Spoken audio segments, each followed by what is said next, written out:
السلام عليكم ورحمة الله وبركاته. إن الحمد لله نحمده ونستعينه ونستغفره ونعوذ بالله من شرور أنفسنا ومن سيئات أعمالنا ومن يهده الله فلا مضل له ومن يضلل فلا هادي له وأشهد أن لا إله إلا الله وحده لا شريك له وأشهد أن محمدا عبده ورسوله. يا أيها الذين آمنوا اتقوا الله حق تقاته ولا تموتن إلا وأنتم مسلمون. أما بعد، فقد قال الله تبارك وتعالى في سورة النحل: ولقد بعثنا في كل أمة رسولا أن اعبدوا الله واجتنبوا الطاغوت. وقد قال الله تبارك وتعالى في سورة الزمر: ولقد أوحي إليك وإلى الذين من قبلك لئن أشركت ليحبطن عملك ولتكونن من الخاسرين.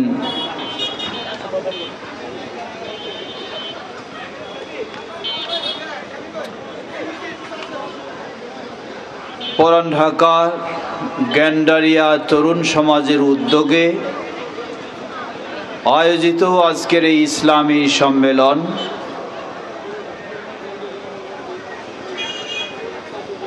সম্মেলনের সম্মানিত সভাপতি আমাদের অত্যন্ত প্রিয়জন শেখ সাইফুল ইসলাম খান মাদানী হাফিজাহুল্লাহ, chairman the message foundation Bangladesh, যার ফাউন্ডেশনের পক্ষ থেকেও সার্বিক সহযোগিতায় আজকের এই সম্মেলন সুষ্ঠু সুন্দরভাবে সম্পন্ন হচ্ছে। আজকের মাননীয় প্রধান অতিথি আমাদের সকলের শ্রদ্ধাভাজন বাংলাদেশ জমিয়তে আহলে হাদিসের সম্মানিত সুযোগ্য সভাপতি অধ্যাপক ডক্টর আব্দুল্লাহ ফারুক হাফিজাহুল্লাহ, আমন্ত্রিত উলামায়ে কেরাম যারা সেই মাগরিব থেকে পর্যায়ক্রমে অত্যন্ত মূল্যবান গুরুত্বপূর্ণ বক্তব্য রেখেছেন, অতিথিবৃন্দ, কিছুক্ষণ আগে আমরা আমাদের আরেকজন প্রিয় অতিথি জনাব ইসহাক সরকার, তিনি আলেম না, কিন্তু এরপরও আমরা তার কাছে সুন্দর সাবলীল ভাষায় কোরআনুল কারীমের আয়াত এবং সেই আলোকে আমরা বক্তব্য শুনেছি। আল্লাহ রাব্বুল আলামিন তাকে আরও দিন ও দুনিয়ার সেবা করার তৌফিক দান করুন। যারা যেভাবে আজকের এই সম্মেলনকে সফল করার ক্ষেত্রে ভূমিকা রেখেছেন, আল্লাহ সকলকে জাযায়ে খায়ের দান করুন। বিশেষ করে আপনারা সবাই উপস্থিত রয়েছেন। কিছুক্ষণ আগে আমরা যে ইসহাক সরকার সাহেবের কাছে বক্তব্য শুনেছি, তিনি একটি বিষয় স্পষ্ট ঘোষণা দিয়েছেন। আমিও সেই বিষয়টিকে আবার রিপিট করতে চাই। তা হলো আজকের এই ইসলামী সম্মেলন এই বিশাল মাঠের এক সাইডে হয়েছে। আমরা ওনার ঘোষণা ও সহযোগিতা অনুযায়ী আগামীতে এই সম্মেলন এই বিশাল মাঠে হওয়া চাই ইনশাআল্লাহ। প্রস্তুত আছেন তো? ইনশাআল্লাহ, ইনশাআল্লাহ। আগামীতে ওনাকেও চাই, আপনাদেরকেও চাই, এবং আমরাও থাকবো ইনশাআল্লাহ। প্রয়োজনে আরও ইন্টারন্যাশনাল গেস্ট এখানে উপস্থিত হবেন, ইসলামী স্কলার আন্তর্জাতিক পর্যায়ের তারাও উপস্থিত হবেন, এবং এই বিশাল মাঠ আগামীতে ভরপুর হবে ইনশাআল্লাহ। আল্লাহ আমাদের সে তৌফিক দান করুন। প্রিয় ভাইরা আমার, ঘোষক স্নেহভাজন রবিউল্লাহ তার ঘোষণায় আমার বিষয় উল্লেখ করেছেন তাওহীদের গুরুত্ব ও শিরকের ভয়াবহতা। বিজ্ঞ ওলামাদের কাছে আমরা বক্তব্য শুনেছি। বিশিষ্ট ইসলামী স্কলার শায়েখ doctor Saifullah Madani, professor doctor Abu Bakr Mohammad Zakaria, শায়েখ ডক্টর আবদুল্লাহিল কাফি আল মাদানী এবং আরও অনেকেই, নিশ্চয়ই তারা সবাই কোরআন এবং সুন্নাহর আলোকে গুরুত্বপূর্ণ বক্তব্য রেখেছেন। আমি মনে করি এই ধূপখোলা মাঠে বহুবার বহু সম্মেলন হয়, কিন্তু এ পর্যন্ত এটাই হলো কোরআন এবং সুন্নাহর নির্ভেজাল তাওহীদ ও সুন্নাহর আলোচনার সম্মেলন, ঠিক কিনা? আগামীতে এই সম্মেলন আল্লাহর তৌফিকে অতঃপর আপনাদের সকলের সার্বিক সহযোগিতায় আরো সুন্দর এবং বৃহৎ আকারে হবে ইনশাআল্লাহ। সেই সাথে আমরা সকলকে জানিয়ে দিতে চাই, কোনো শঙ্কার কারণ নেই। আমরা কোনো ভিন্ন মতবাদ নিয়ে উপস্থিত হইনি, ভিন্ন কোনো ঘোষণা নিয়ে উপস্থিত হইনি। ওই 1400 বছর পূর্বে প্রিয় নবী মুহাম্মদ সাল্লাল্লাহু আলাইহি ওয়াসাল্লাম এবং তিনি তার পূর্বে অগণিত অসংখ্য নবী রাসূলদের যেই ধারাবাহিক তাওহীদের দাওয়াত, সেই দাওয়াতের আলোকেই মুহাম্মদ সাল্লাল্লাহু আলাইহি ওয়াসাল্লাম যেই তাওহীদ ও সুন্নাহর দাওয়াত দিয়েছেন, আজকে এই ইসলামী সম্মেলন সেই তাওহীদ ও সুন্নাহর এই দাওয়াত ভিন্ন কোনো রাজনৈতিক নয়, ভিন্ন কোনো চিন্তার নয়, ভিন্ন কোনো মতবাদের নয়, ভিন্ন কোনো তাওহীদ, ভিন্ন কোনো তরিকার নয়, শুধু নির্ভেজাল তাওহীদ ও সুন্নাহর এই সম্মেলন। সুতরাং কারো শঙ্কার কিছু নেই, আমরা কারো শত্রু নই, আমরা প্রতিটি মুসলিমের বন্ধু, ঠিক কিনা? বরং বলতে চাই, ওই সেই প্রসিদ্ধ ইমাম যারা ছিলেন, ইমাম আবু হানিফা রাহিমাহুল্লাহ, ইমাম মালিক রাহিমাহুল্লাহ, ইমাম শাফি রাহিমাহুল্লাহ, ইমাম আহমদ বিন হাম্বল রাহিমাহুল্লাহ, আমরা দৃঢ়তার সাথে বলতে পারি, দৃঢ়তার সাথে বলতে চাই, সেই প্রসিদ্ধ ইমামগণ যেই তাওহীদ ও সুন্নাহর দাওয়াত দিয়েছেন, যেই তাওহীদ ও সুন্নাহর প্রচার প্রসার করেছেন, যেই তাওহীদ ও সুন্নাহর বাস্তবায়ন করেছেন, সেই তাওহীদ ও সুন্নাহর দাওয়াতেই হলো আমাদের এই সম্মেলনের দাওয়াত। সুতরাং সেই ইমামদের বিরোধী নয়, বরং সেই ইমামদের আলোকেই আমাদের দাওয়াত চলছে এবং চলবে ইনশাআল্লাহ। এবং আল্লাহর জমিনে সেই তাওহীদ ও সুন্নাহর দাওয়াতেই প্রতিষ্ঠিত হবেই হবে ইনশাআল্লাহ।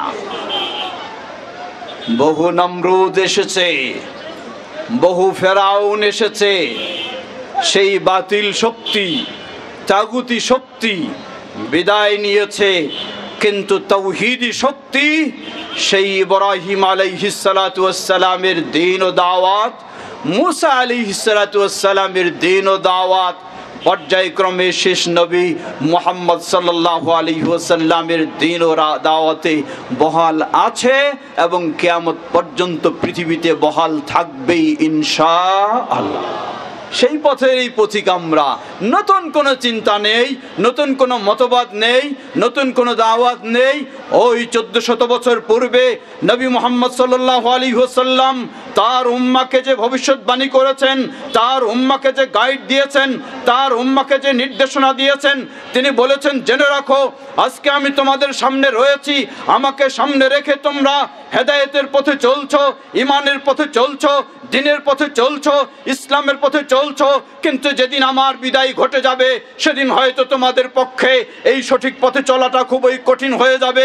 তবে মনে রাখো, তোমাদেরকে বিপদে নয়, তোমাদের মাঝে রেখে গেলাম তারাকতু ফীকুম আমরাইন লান তাদিল্লু মা তামাসসাকতুম বিহিমা কিতাবাল্লাহি ওয়া সুন্নতি। রেখে গেলাম মাত্র তোমাদের মাঝে দুটি জিনিস, যতক্ষণ পর্যন্ত তোমরা এই দুটো জিনিসকে আঁকড়ে ধরবে, এই দুটো জিনিসকে মেনে চলবে, এই আলোকে তোমাদের আকীদা হবে, এই আলোকে তোমাদের আমল হবে, এই আলোকে তোমাদের ইবাদত হবে, এই আলোকে তোমাদের দ্বীন হবে, তোমরা অবশ্যই কখনো পথভ্রষ্ট হবে না। সেই দুটো জিনিসের আলোকেই আজকে আমরাও চলতে চাই, আমরাও দাওয়াত দিতে চাই, এবং প্রতিটি মুসলিমকে সেই দুটো জিনিসের পথে চলতেই হবে, কোনো বিকল্প পথ নেই। সে দুটোই হলো কিতাব এবং সুন্নাহ, কোরআন এবং সহিহ হাদিস। আমরা যেন সেই পথেই চলতে পারি। গোটা দেশবাসীকে সেই দাওয়াতই হলো আমাদের এই সম্মেলনের আহ্বান, হলো সেই। আল্লাহ আমাদের এই আহ্বানকে কবুল করে নিন। প্রিয় ভাইরা আমার ও পর্দার আড়ালের বোনেরা, যেহেতু আমার একটি নির্দিষ্ট বিষয় রয়েছে, সুতরাং লম্বা ভূমিকা নয়, বিষয়ের দিকে ফিরে যাই। বিষয় তাওহীদের গুরুত্ব ও শিরকের ভয়াবহতা। কোরআন এবং সুন্নাহ বলে মানুষের জীবনে সবচেয়ে গুরুত্বপূর্ণ বিষয় হলো তাওহীদের গুরুত্ব ও শিরকের ভয়াবহতা। এটি মানুষের জীবনে সবচেয়ে গুরুত্বপূর্ণ বিষয়। বলবেন কেন? কারণ যুগে যুগে অসংখ্য নবী রাসূল আল্লাহ যাদেরকে প্রেরণ করেছেন, সকল নবী রাসূলের দাওয়াত ছিল, তারা তাদের জনগণকে দাওয়াত দিয়েছেন তাওহীদের, আল্লাহর একত্ববাদের, এবং জনগণকে শিরকের ভয়াবহতা অবগত করে শিরক থেকে বিরত রাখার এই আহ্বান দিয়েছেন। আল্লাহ সুবহানাহু ওয়া তাআলা সূরা নাহল 36 নম্বর আয়াতে আল্লাহ রাব্বুল আলামিন বলেন, وَلَقَدْ بَعَثْنَا فِي كُلِّ أُمَّةٍ رَسُولًا أَنِ اعْبُدُوا اللَّهَ وَاجْتَنِبُوا الطَّاغُوتَ وَلَقَدْ بَعَثْنَا فِي كُلِّ أُمَّةٍ رَسُولًا। আমি প্রতিটি জাতির কাছে রাসূল প্রেরণ করেছি। রাসূলের দায়িত্ব কি ছিল?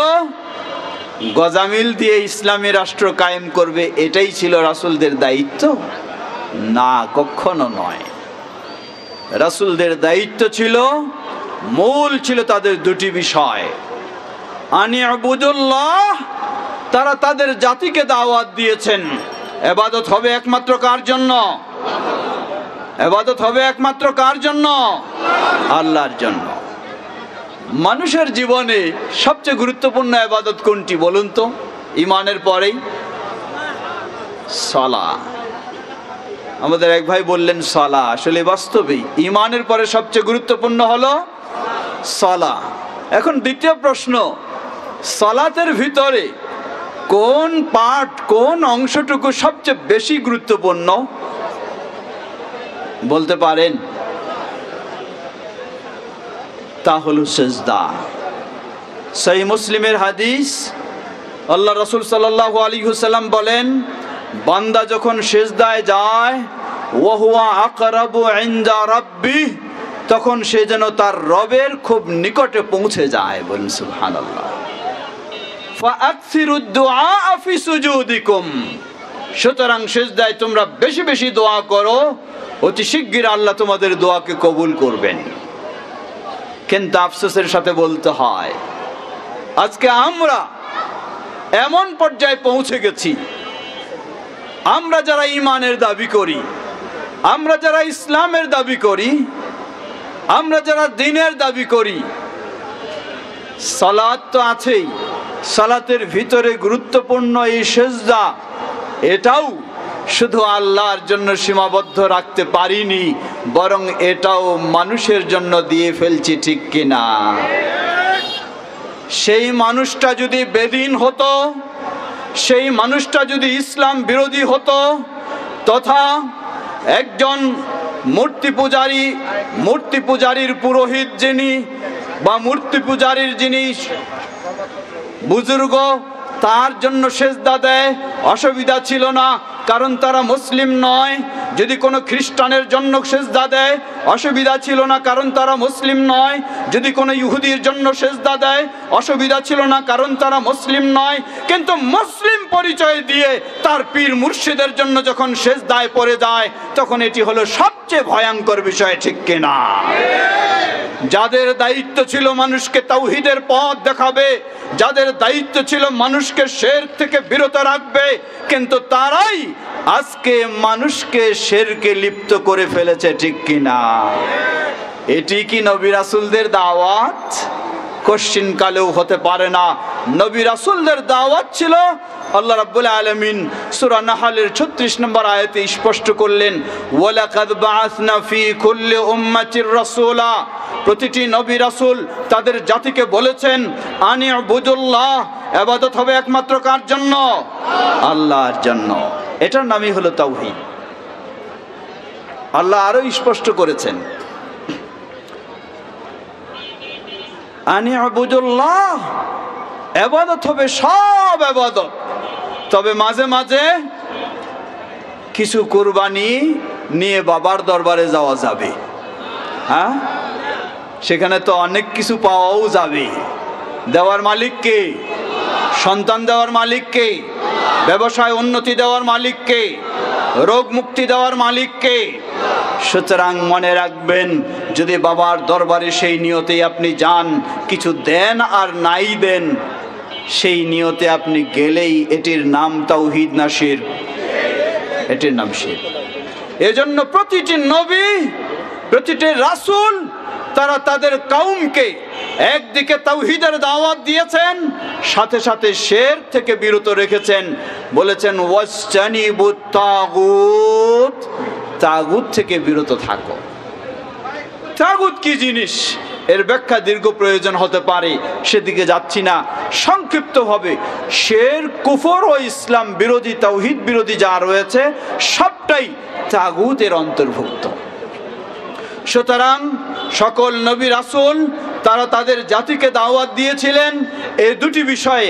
প্রথম বিষয় হলো তাওহীদের, আল্লাহর একত্ববাদের পথে প্রতিষ্ঠিত হওয়ার। দ্বিতীয় হলো সকল প্রকার শিরক থেকে মুক্ত হওয়ার। তাওহীদ কেন গুরুত্বপূর্ণ? মানুষের জীবনে সবচেয়ে গুরুত্বপূর্ণ বিষয় কোনটি? একটু জবাব দেবেন। সবচেয়ে গুরুত্বপূর্ণ বিষয় কোনটি? তাওহীদ। বলবেন কেন? কারণ তাওহীদের জন্য আমাকে সৃষ্টি করা হয়েছে। আল্লাহ বলেন, ওমা খালাকতুল জিন্না ওয়াল ইনসা ইল্লা লিয়াবুদুন। আমি জিন এবং ইনসানকে সৃষ্টি করেছি শুধুমাত্র পীর সাহেবের কাছে সেজদা দেওয়ার জন্য। নাউযুবিল্লাহ। তাহলে পীর সাহেবের খুশির জন্য কুরবানি করার জন্য? লা হাওলা ওয়ালা কুওয়াতা ইল্লা বিল্লাহ। আনি উবুদুল্লাহ ওমা খালাকতুল জিন্না ওয়াল ইনসা ইল্লা লিয়াবুদুন। আমি জিন এবং ইনসানকে সৃষ্টি করেছি শুধুমাত্র তারা ইবাদত করবে একমাত্র কার জন্য? আল্লাহর জন্য। তাহলে আমাদেরকে সৃষ্টি করা হয়েছে তাওহীদ বাস্তবায়নের জন্য। আল্লাহ সুবহানাহু ওয়া তাআলা অসংখ্য নবী রাসূল প্রেরণ করেছেন মানুষকে তাওহীদের পথ দেখানোর জন্য। আল্লাহ সুবহানাহু ওয়া তাআলা অসংখ্য আসমানি কিতাব নাজিল করেছেন মানুষকে তাওহীদ জানানোর জন্য। আল্লাহ সুবহানাহু ওয়া তাআলা এভাবে যুগে যুগে সব কিছুই দিয়েছেন মানুষকে তাওহীদের পথে নেওয়ার জন্য। আর তাওহীদ ততক্ষণ পর্যন্ত ঠিক থাকবে যতক্ষণ আপনি শিরক থেকে মুক্ত থাকতে পারবেন। তাওহীদের গুরুত্ব, জীবনের সব কিছুর ঊর্ধ্বে হলো তাওহীদ। আল্লাহ রাসূল সাল্লাল্লাহু আলাইহি ওয়াসাল্লাম, হাদিস সহিহুল বুখারী, তিনি সাহাবী, মুআজ বিন জাবাল রাদিয়াল্লাহু আনহুকে দাওয়ার জন্য প্রেরণ করলেন। বললেন, হে মুআজ, ইন্নাকা তা'তি কওমান মিন আহলিল কিতাব ফালইয়াকুন আউয়ালু মা তাদউহুম ইলাইহি আন ইউওয়াহিদুল্লাহ। হে মুআজ, জেনে রাখো, তুমি যাচ্ছ সেই আহলি কিতাব তথা ইহুদি খ্রিস্টানদের কাছে দাওয়াতি কাজের জন্য। তোমার দাওয়াতের সর্বপ্রথম বিষয় যেন হয় আন ইউওয়াহিদুল্লাহ, তারা আল্লাহর তাওহীদ জানবে।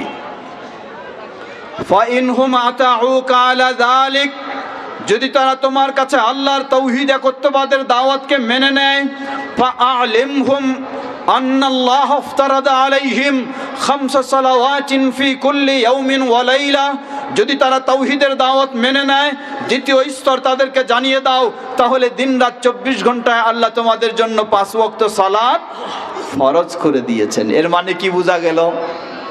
তাওহীদ যদি আমার ঠিক না থাকে, সালাতে কোনো কাজে আসবে না। যার ছোট্ট একটি উদাহরণ, শুধু সালাত নয়, আমার জীবনের কোনো ইবাদত কাজে আসবে না যদি আমার তাওহীদ আল্লাহর একত্ববাদের বিষয়টি ঠিক না থাকে। ছোট্ট একটি উদাহরণ, আমি অত্যন্ত মনোযোগ সহকারে সালাতে দাঁড়ালাম, আমার হাত বাঁধা, উঠা বসা, রুকু সেজদা অত্যন্ত বিনয়ের সাথে, নম্রতার সাথে, একাগ্রতার সাথে, ধীর স্থিরতার সাথে সবগুলি আমি পালন করছি। কিন্তু শুরুতে যে সালাতের আগে কি করতে হয়? ওযু করতে হয়, ওযুটা আমি করি নাই। এই সুন্দর সালাত তো গ্রহণযোগ্য হবে? হ্যাঁ, কোনো কাজে আসবে? একেবারে নিষ্ফল আবেদন, ব্যর্থ, কিছুই নেই, কোনো সওয়াবের সুযোগ নেই। শুধু সওয়াব নয়, কেউ যদি এই বিশ্বাস রাখে যে সালাত আদায় করতে হলে আমার ওযুর প্রয়োজন নাই, পবিত্রতা অর্জনের প্রয়োজন নাই, তাহলে তার পক্ষে মুমিনই থাকা সম্ভব নয়। ঠিক অতি সুন্দরভাবে সালাত আদায় করলেন, নেই আপনার ওযু, নেই আপনার কি সালাত, নেই আপনার ওযু মানে নেই কি, নেই সালাত। সুতরাং গোটা জীবনে অসংখ্য ইবাদত করলেন, কিন্তু আপনার তাওহীদ আল্লাহর বিষয়ের একত্ববাদ ঠিক নেই, গোটা জীবনের ইবাদত কোনো কাজে আসবে না। কেন আসবে না? কারণ আপনি তাওহীদ যখন আপনার ঠিক নেই, তখন অটোমেটিক আপনি কোনো না কোনো ভাবে, কথায় কাজে, যে কোনো ভাবেই হোক, আপনি শিরকে লিপ্ত হয়ে যাবে। যদি আপনি শিরকে লিপ্ত হয়ে যান, আল্লাহ সুবহানাহু ওয়া তাআলা শুধু শেষ নবী নন, পূর্ববর্তী সকল নবীকে এই সতর্কবাণী উচ্চারণ করেছেন। এমনকি শেষ নবীকেও কঠিনভাবে বলেছেন। সূরা জুমার 65 নম্বর আয়াত, আল্লাহ সুবহানাহু ওয়া তাআলা বলেন, ওয়ালাকাদ উহিয়া ইলাইকা ওয়া ইলাল্লাযীনা মিন ক্বাবলিক লাইন আশরাকতা লা ইয়াহবাতান্না আমালুক ওয়া লা তাকুনান্না মিনাল খাসিরিন। হে নবী, জেনে রাখো, তোমার কাছে আমি ওহী করেছি, তোমার পূর্বে যত নবী ছিল সকলের কাছে এই ওহী করেছি। লাইন আশরাকতা, হতে পারো তুমি নবুয়ত লাভ করেছো, তুমি রিসালাত লাভ করেছো, সেই মর্যাদাও লাভ করেছো, তাই বলে তোমার জন্য ছাড় তা নয়। যদি তুমি শিরকে লিপ্ত হও, লা ইয়াহবাতান্না আমালুক, তোমার জীবনের সব আমলগুলি বরবাদ হয়ে যাবে। ওয়ালা তাকুনান্না মিনাল খাসিরিন, তুমি অবশ্যই ক্ষতিগ্রস্তদের অন্তর্ভুক্ত হয়ে যাবে। আজকে বিশ্বব্যাপী মুসলিমের সংখ্যার হিসাব নেই, কিন্তু আপনি যদি একটু তাওহীদ ও সুন্নাহর আলোকে, তাওহীদ ও শিরকের আলোকে বিচার করেন, তাহলে অধিকাংশকেই আপনি পাবেন ইবাদতের নাম দিয়ে শিরকের মাঝে হাবুডুবু খাচ্ছে। অধিকাংশকেই পাবেন আপনি। যার ফলে আল্লাহ সুবহানাহু ওয়া তাআলা এই আয়াতে স্বয়ং নবীকে শক্তভাবে বললেন, তুমি অবশ্যই ক্ষতিগ্রস্তদের অন্তর্ভুক্ত হবে এবং সব ইবাদত বাতিল হয়ে যাবে। বাতিলটা কেমন আরেকটু স্পষ্ট হন। আল্লাহ রাব্বুল আলামিন আরেক আয়াতে আরো ক্লিয়ার করলেন, ওয়ালাউ আশরাকু লাহাবিতা আনহুম মা কানু ইয়ামালুন। যদি তারা শিরকে লিপ্ত হয়, তাদের অতীত জীবনে যত আমল করেছে সব আমলগুলি মুহূর্তের মাঝে বরবাদ হয়ে যাবে, নষ্ট হয়ে যাবে। যার একটি ছোট্ট উপমা দিয়ে আমি বোঝানোর চেষ্টা করি।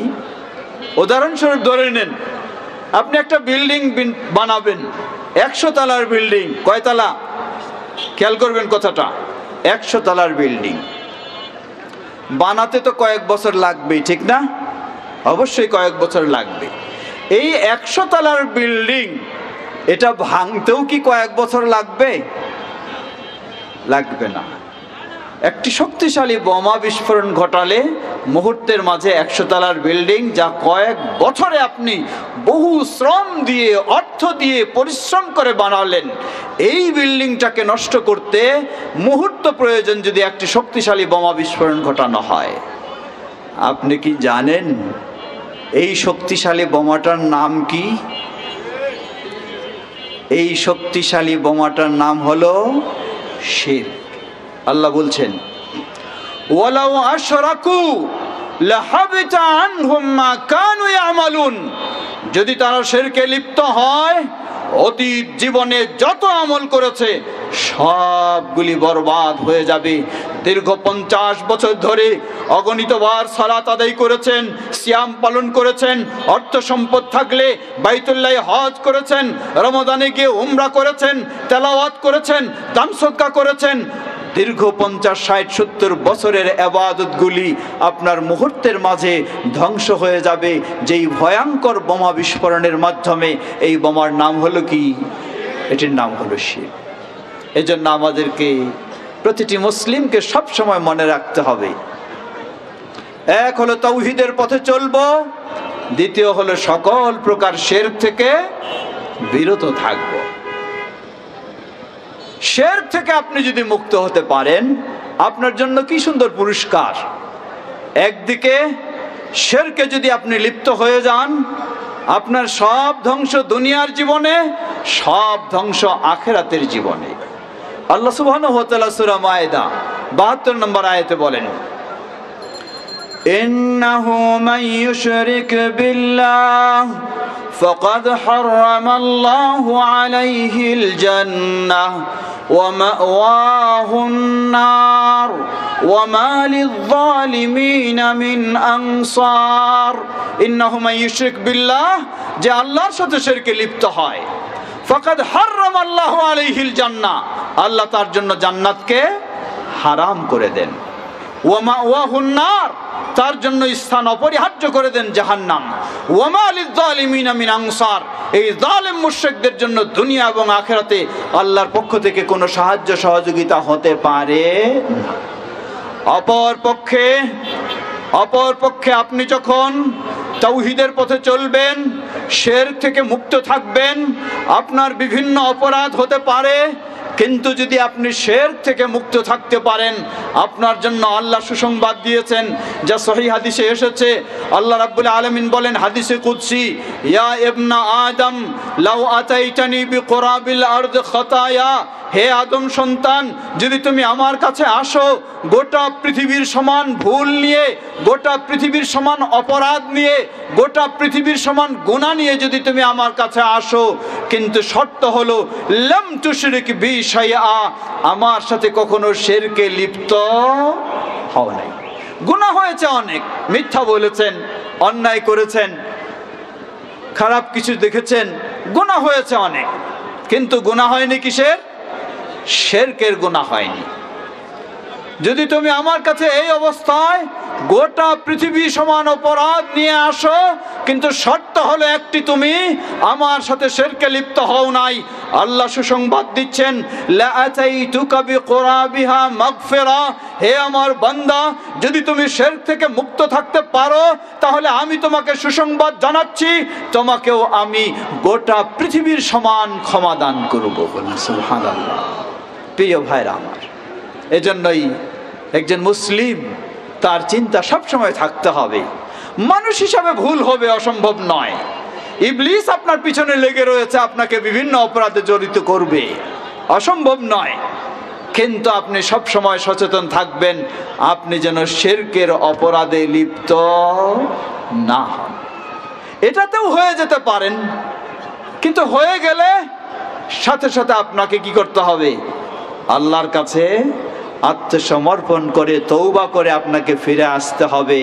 এভাবেই যদি আপনার জীবন চলে যায়, আল্লাহ রাসূল সাল্লাল্লাহু আলাইহি ওয়াসাল্লাম বলেন, মান কানা আখিরু কালামিহি লা ইলাহা ইল্লাল্লাহ দাখালাল জান্নাহ, যার জীবনের শেষ বাণীটি হবে লা ইলাহা ইল্লাল্লাহ, মানে কিসের বাণী?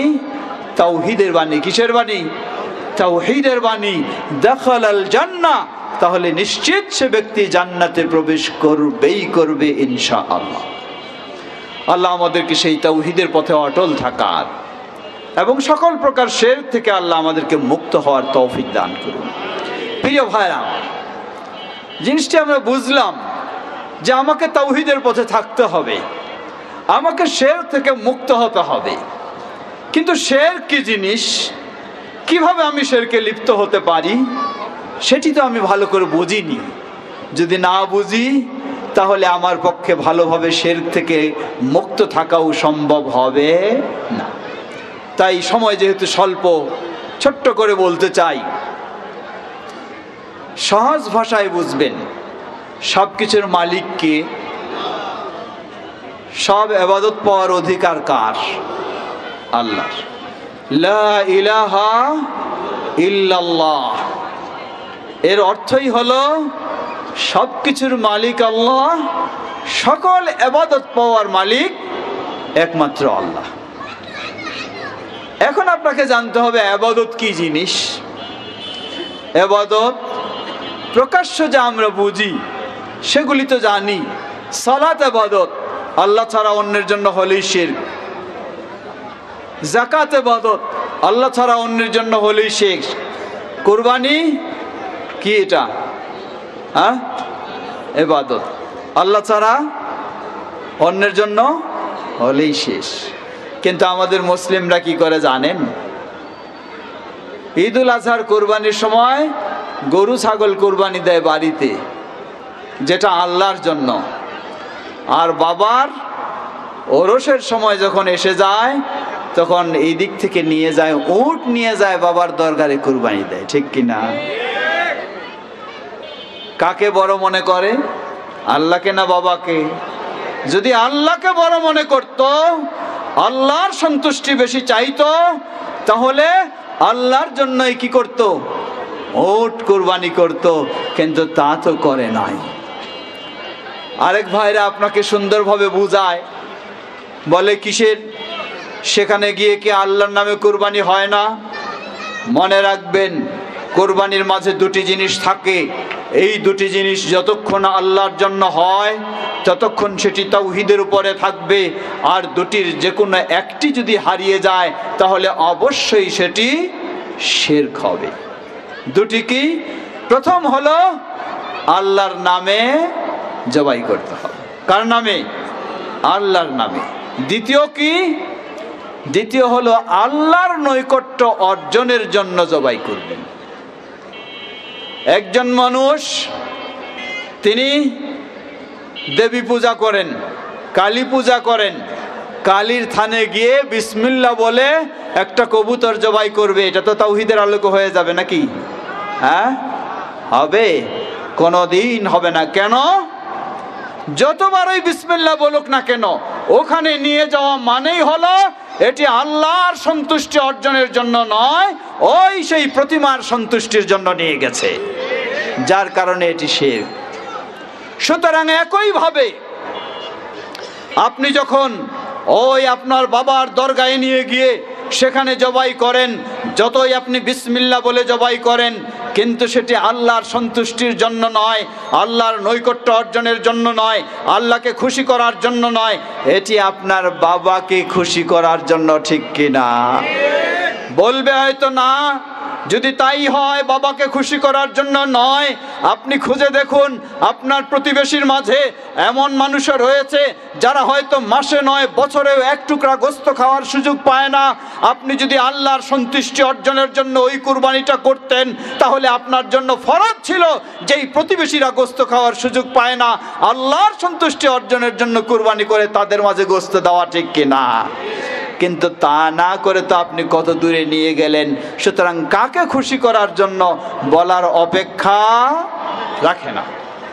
প্রিয় ভাইরা আমার, আপনারা এইভাবে মনে হয় বিতরণ করলে বিশৃঙ্খলা হচ্ছে। বই বিতরণের চেয়ে এখন আলোচনা শোনার সুযোগ দিবেন। বিতরণ যাওয়ার সময় প্রয়োজনে 10 জনকে লাগাই দিবেন, গেটে থাকবে, যাবে, নিয়ে যে চলে যাবে। প্রিয় ভাইরা আমার, সুতরাং আমাদেরকে মনে রাখতে হবে শিরক কিভাবে হয়। শিরক হতে পারে আকীদার ক্ষেত্রে, শিরক হতে পারে ইবাদতের ক্ষেত্রে, শিরক হতে পারে আমলের ক্ষেত্রে, শিরক হতে পারে প্রকাশ্য, শিরক হতে পারে অপ্রকাশ্য। আকীদার ক্ষেত্রে কেমন? আকীদার ক্ষেত্রে আল্লাহ সুবহানাহু ওয়া তাআলার বিষয়ে, অন্য কারো বিষয়ে নয়, শুধু আল্লাহর বিষয়ে আপনি আকীদা পোষণ করছেন। যেই বিষয়টি আল্লাহর জন্য সীমাবদ্ধ হবে, এটি যখন আরেকজনের জন্য আপনি মনে করবেন, আপনি যখন মনে করবেন যে আমার মুর্শিদ আমার ভিতরে যা আছে তা কি ভালো করেই জানে, এটা শিরক না তাওহীদ? কেন শিরক? আমার ভিতরে যা আছে, আলিমুম বিযাতিস সুদূর, হৃদয়ের বিষয়ে খবর একমাত্র কয়জন রাখেন? একমাত্র আল্লাহ। কেউ যদি এটাও মনে করে নবী মুহাম্মদ সাল্লাল্লাহু আলাইহি সাল্লাম আমার ভিতরের খবর রাখেন, তাহলে তাওহীদ না শিরক? তাহলে এটা যদি শিরক হয়ে যায়, কারণ নবী সাল্লাল্লাহু আলাইহি ওয়াসাল্লাম মক্কা থেকে মদিনায় যখন হিজরত করে গেলেন, ওই ছোট বাচ্চারা তারা আনন্দে উল্লসিত হয়ে তারা সঙ্গীত পরিবেশন করছিল। তারা বলছিল, আমাদের মাঝে এমন একজন ব্যক্তি, মহান ব্যক্তির আগমন ঘটেছে, ইয়ালামু মা ফি গাদিন, আগামীকালকে কি হবে তা তিনি জানেন। এই বলে যখন আনন্দের সাথে গান করতেছিল, নবী সাল্লাল্লাহু আলাইহি সাল্লাম বাধা দিয়ে দিলেন, বললেন কখনো এটা বলো না, কারণ আগামী দিনে কি হবে না হবে জানেন কি? কিন্তু আপনি যদি বিশ্বাস করেন আপনার বাবাও আগামী দিনে কি হবে, মুর্শিদ বাবাও এটি জানে, তাহলে কোনোদিন মনে করবেন আপনি তাওহীদ থেকে বের হয়েছেন। অবশ্যই কিসে লিপ্ত হয়েছেন? শিরকে লিপ্ত হয়েছেন। ঠিক একইভাবে ভবিষ্যতের বিষয়, অদৃশ্যের বিষয়, সব কিছুর মালিক হলেন একমাত্র কে? আল্লাহ। কোনো কিছু দেওয়ার বিষয় কে মালিক? আফসোস করে বলতে হয়, আমাদের মানুষ এতই অন্ধ, মানুষকে যখন ভালোবাসে এতই অন্ধভাবে ভালোবাসে, তাকে কিছু বলা হলে সুবহানাল্লাহ বলে চিৎকার দেয়, কিন্তু তার যে ঈমানটাই হারিয়ে গেছে এটা খেয়াল করে না। বলে কেমনে? সুপ্রসিদ্ধ একটি বই, নাম বলবো না, যারা হক্কানি মানুষ তাদেরই লেখা বই। হক্কানি মানে কি? যাদেরকে ইমানদার বলে মানুষ বিশ্বাস করে, শুধু ইমানদার নয়, তারা মানুষকে ইমানদার বানায়। কিন্তু এই বইতেই এমন একটি ভয়ঙ্কর কাহিনী লেখা, এক মুর্শিদের এক ভক্ত মারা গেলে ভক্তের আত্মীয়, যে মারা গেছে তার আত্মীয় স্বজন তো কষ্ট পাবে, এটাই স্বাভাবিক। তারা, মুর্শিদের ক্ষমতা তো অনেক বেশি, আল্লাহর চেয়েও বেশি, না? নাউজুবিল্লাহ। মুর্শিদের কাছে চলে গেলেন, গিয়ে বললেন যে আমাদের এই প্রিয় মানুষটার অনেক প্রয়োজন, কিন্তু তিনি তো মারা গেলেন, তাকে জীবিত করার ব্যবস্থা করুন। জীবিত করার জন্য আচ্ছা থাকবে, লোক রেডি থাকবে, লোক রেডি রাখো। ভক্তরা দাবি করলেন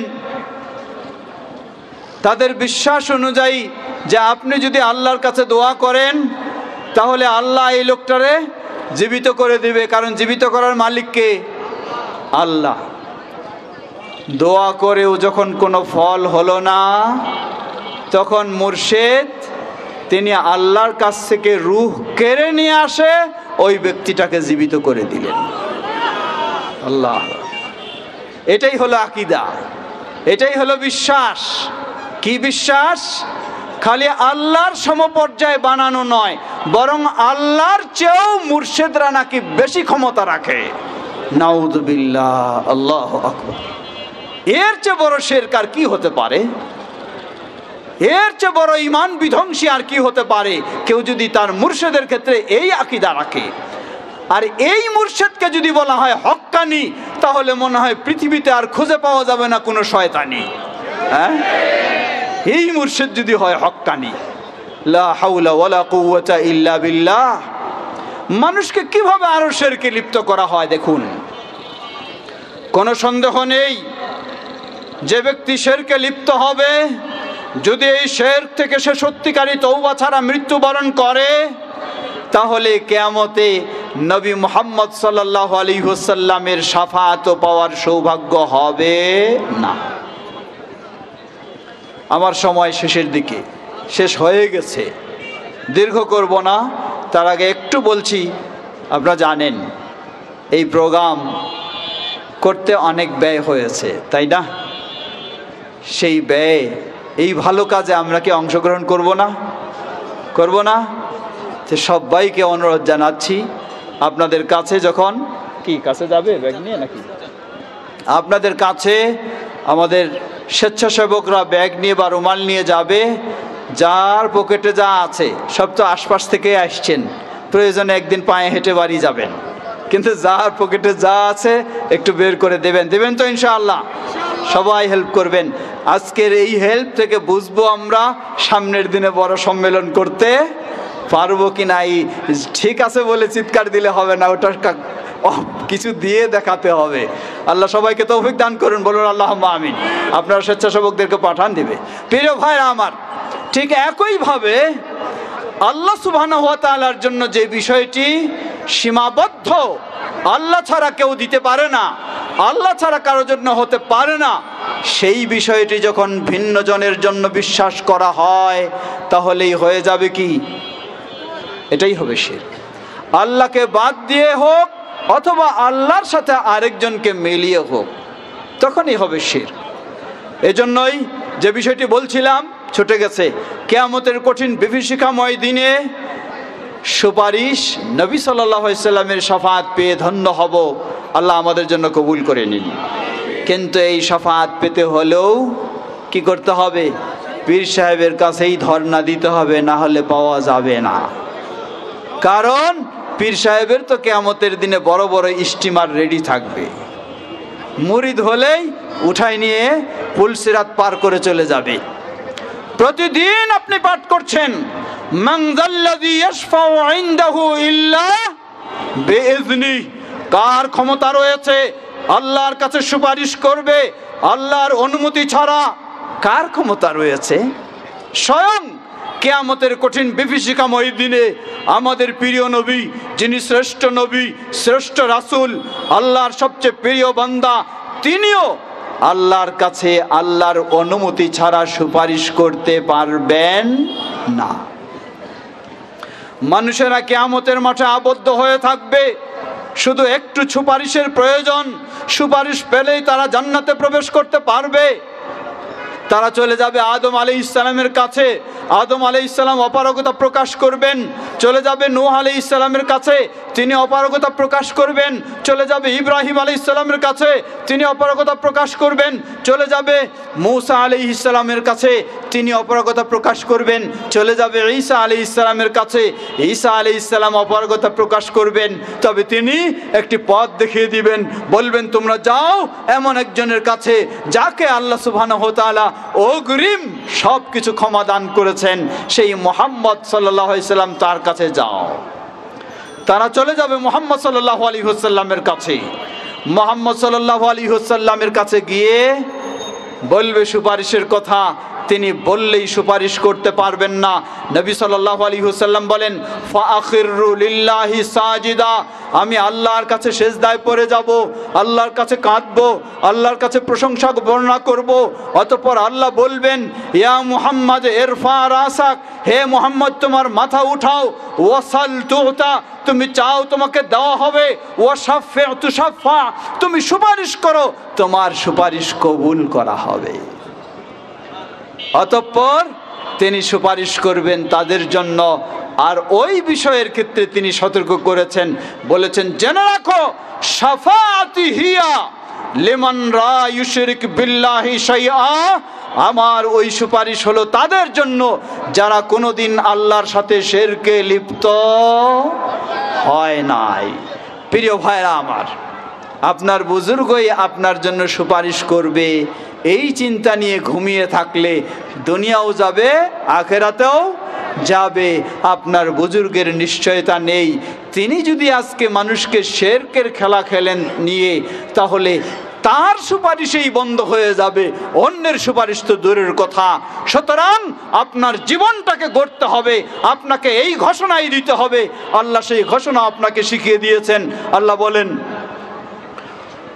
قل إن صلاتي ونسكي ومحياي ومماتي لله رب العالمين لا شريك له وبذلك أمرت وأنا أول المسلمين। আল্লাহ বলছেন, বলো, তুমি এই ঘোষণা দাও, এই স্বীকৃতি দাও, এই ডিক্লারেশন দাও, ইন্না সালাতি, আমার সালাত, ও নুসুকি, আমার কুরবানি, আমার জীবনের সব ইবাদত, এমনকি ও মাহইয়া ও মামাতি, আমার জীবন মরণ সব কিছু হবে লিল্লাহি রাব্বিল আলামিন, গোটা বিশ্বের যিনি রব, গোটা বিশ্বের যিনি স্রষ্টা, গোটা বিশ্বের যিনি মালিক, সব কিছুর যিনি একক অধিকারী ক্ষমতাশীল, সেই আল্লাহর জন্য লিল্লাহি তাকবীর, লিল্লাহি তাকবীর, লিল্লাহি তাকবীর। কোন আল্লাহ? লা শারীকা লাহ, যেই আল্লাহর কোনো দিক থেকে কোনো রকমের শরীক নেই, সেই আল্লাহর জন্যই সব কিছু। সেই তাওহীদের পথে যেন আমরা অটল থাকতে পারি, সকল প্রকার শিরক থেকে যেন মুক্ত থাকতে পারি। সর্বশেষ আপনার সুসংবাদ জানিয়েই শেষ করব।